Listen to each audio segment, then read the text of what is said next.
अनाथ बच्चे और जादुई आंसू। एक औरत जिसका नाम सीमा होता है, जिसकी गोद में एक छोटा सा बच्चा होता है। गांव के कुछ लोग उस औरत को घेर कर खड़े होते हैं। वो औरत रो रही होती है। तभी गांव का एक आदमी उस औरत से कहता है, अरे बताइए किसका बच्चा है ये और कहाँ से चुरा कर लाई हैं आप?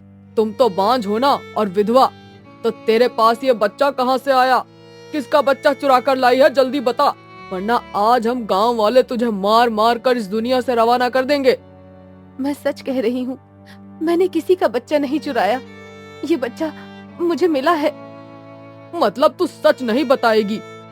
तू एक औरत है, इसलिए हम सब तुझ पर हाथ नहीं उठाना चाहते हैं। सच सच बता दे, किसका बच्चा है ये और कहाँ से लेकर आई है तू? जल्दी बता दे कि तू किसके लिए काम करती है बच्चा चोरी करने का।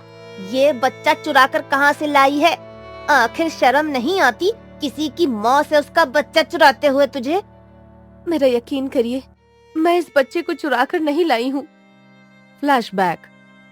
सीमा रमनपुर गांव की रहने वाली एक विधवा और गरीब औरत थी, जो कि अपना पालन पोषण करने के लिए जगह जगह जाकर भीख मांगा करती थी। ऐसे ही एक दिन सीमा जंगल में लकड़ियां काट रही थी। तभी सीमा को एक बच्चे की रोने की आवाज आती है। सीमा यहाँ वहाँ देखने लग जाती है और उसकी नजर पेड़ के पास एक बच्चे पर जाती है। वो बच्चा, जो कि एक कपड़े में लिपटा हुआ होता है और बहुत बुरी तरह से रो रहा होता है। सीमा उस बच्चे के पास जाती है और उस बच्चे को गोद में उठाती है और अपने सीने से लगा लेती है। वो आसपास देखती है कि इस बच्चे को आखिर कौन छोड़कर गया है, लेकिन वहाँ पर कोई नहीं होता। सीमा उस बच्चे को देखकर कहती है, कितना मासूम बच्चा है ये। आखिर कौन है जो इसे यहाँ पर छोड़कर गया है? उसका कलेजा नहीं फटा उसे इस तरह से छोड़ते हुए? अगर कोई जंगली जानवर इसे खा लेता फिर क्या होता? वो तो भगवान का शुक्र है कि मेरी नजर इस पर पड़ गई। एक काम करती हूँ, मैं इसे अपनी झोपड़ी में ले जाती हूँ। इस बच्चे के माँ बाप वो खुद आकर इसे ले जाएंगे, वरना तब तक मैं इसे अपने पास ही रखूंगी। नहीं तो इसका इस तरह जंगल में रहना सुरक्षित नहीं है। इतना सोचकर सीमा उस बच्चे को लेकर अपने घर की तरफ बढ़ती है। Flashback out. बस वहीं से लेकर आई हूँ मैं ये बच्चा, वरना अगर मैं जंगल में इसे छोड़ देती तो कोई जंगली जानवर इसे मार कर खा जाता।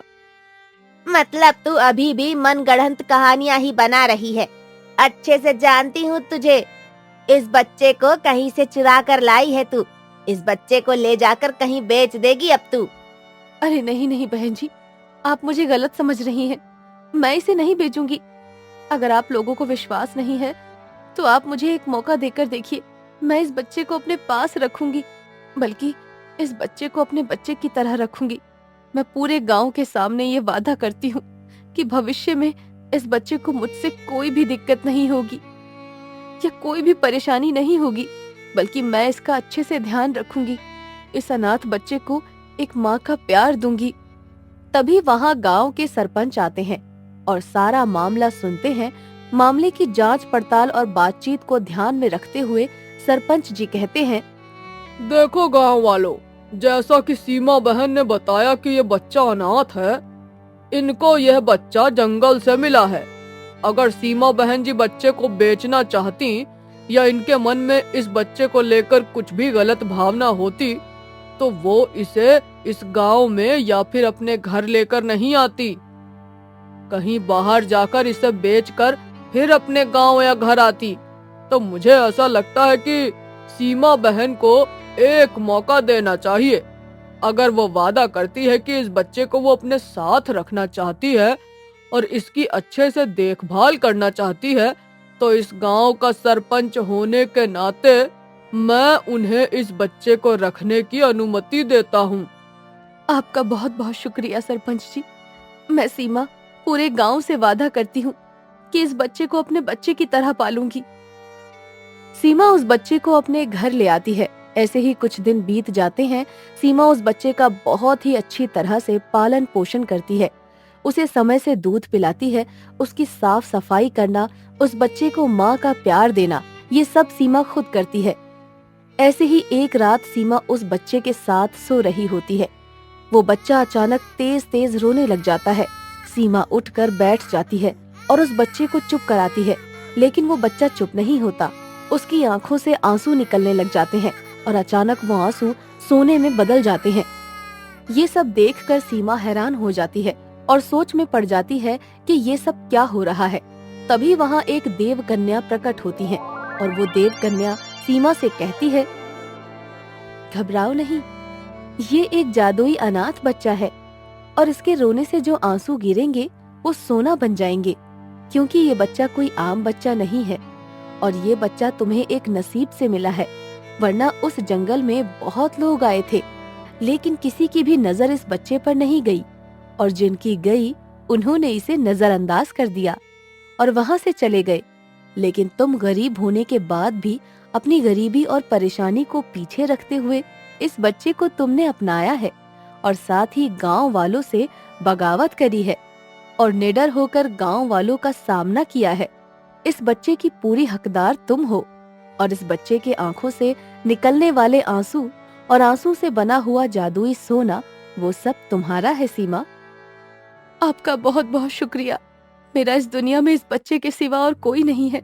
जब से ये बच्चा मेरी जिंदगी में आया है तब से ऐसा लगता है कि मेरी जिंदगी रंगीन हो चुकी है।